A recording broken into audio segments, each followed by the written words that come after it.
If I were moving to Everett in 2026, there are a few things I would want someone to tell me before I sign anything.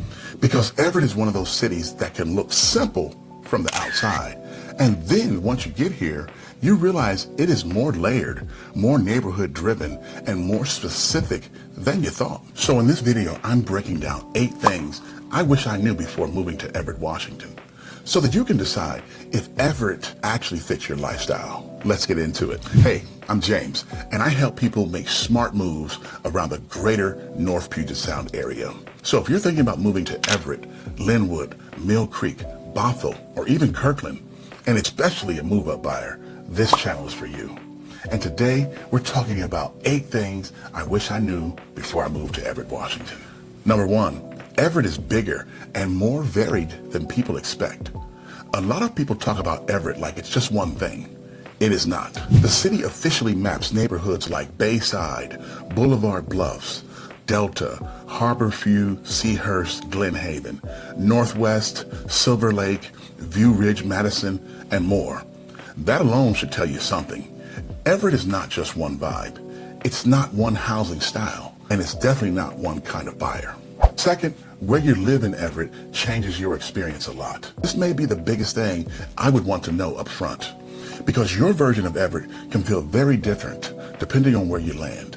Some parts feel more established, some parts feel more urban, some feel closer to downtown or the waterfront, and some feel much more convenience, commute, or just straight up practicality. So this is not the kind of city you just pick Everett and call it good. You really have to pick the right pocket. Third, Everett has real working city energy. And I do not mean that as a negative. That is just the truth. This is a city with real job roots, industrial history, and active aerospace and waterfront influence. Boeing still has active Everett area hiring listings in April of 2026, and the company is ramping Pacific Northwest factory hiring again this year. So if you're expecting only cute streets and coffee shops, you're missing half the picture. Everett feels like a city that works. Fourth, the waterfront matters more here than a lot of people realize. The Port of Everett's waterfront keeps adding restaurants, art, visitor amenities, and events, including new openings at Waterfront Place. That means Everett is not just industry. It's not just commute talk. There is also a waterfront lifestyle here that some buyers miss when they focus only on price. And honestly, that is one of Everett's more underrated strengths. Fifth, the commute can make or break your experience. On a map, real life is polite.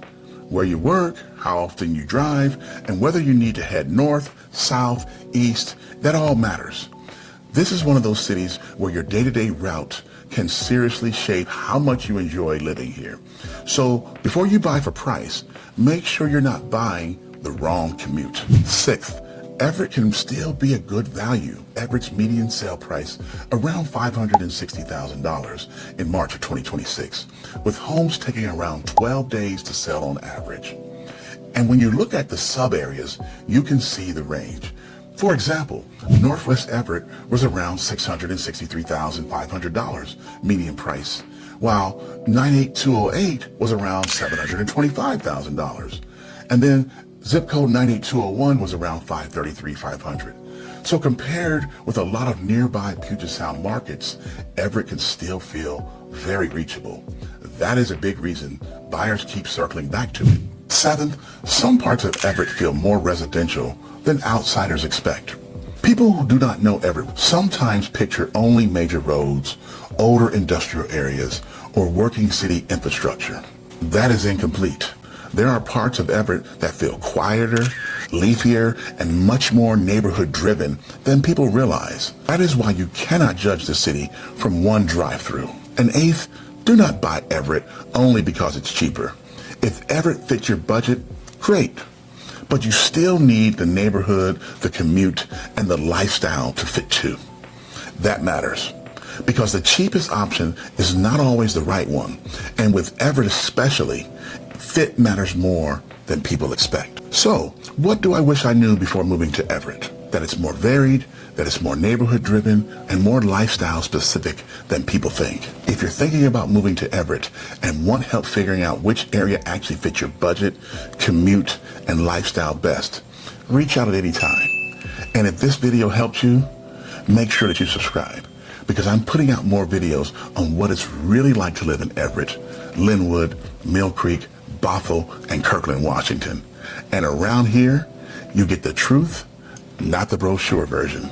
And one parting note, I want to say go to my beloved Everett Silvertips in the playoffs, the WHL playoffs. We're crushing it, and it's on to the finals.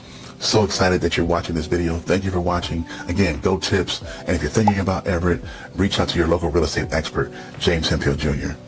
Take care.